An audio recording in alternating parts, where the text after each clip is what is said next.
சேம இப்போ எங்கே போகிறோம்? நம்ம குளத்துல மணி அடிச்ச மரம்னு ஒன்று இருக்குது, அதை பார்க்க போகிறோம்.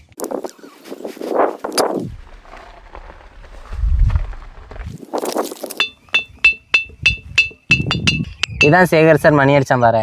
மணி அடிச்சாம்பாரியா? சரி, இது எப்படி கண்டுபிடிச்ச? இது ஒரு நாள் மாடு மேய்க்க வரும்போது இப்படி கூட நடந்து வந்துட்டு இருந்தேன். சும்மா கையில் கல்லை வச்சு எரிஞ்சிட்டு இருந்தேன். இந்த பாறையில் மட்டும் ஒரு வித்தியாசமான சவுண்டாக கேட்டுச்சு. அதனால மணி அடிச்சாம்பாரு அப்படின்னு. மணி அடிச்சாம்பாரு. தட்டி பார்க்கலாமா? தட்டி பாருங்க.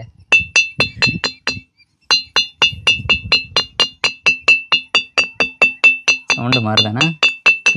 ஸ்கூலில் பெல் அடிக்க மாதிரி இருக்குல்ல, இரும்புல அடித்த மாதிரி சவுண்டு. ஆமாம்.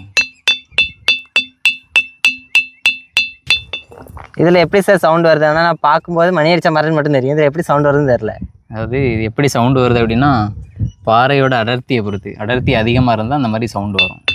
ரொம்ப நாள் ஆனால் அந்த பாறைகளில் மட்டும்தான் இப்படி சவுண்டு வரும். அதனால தான் அந்த பாறையில் இப்படி சவுண்டு கேட்குது. பாட்டுக்கு ஒரு மியூசிக் போட எப்படின்னு பார்ப்போம்.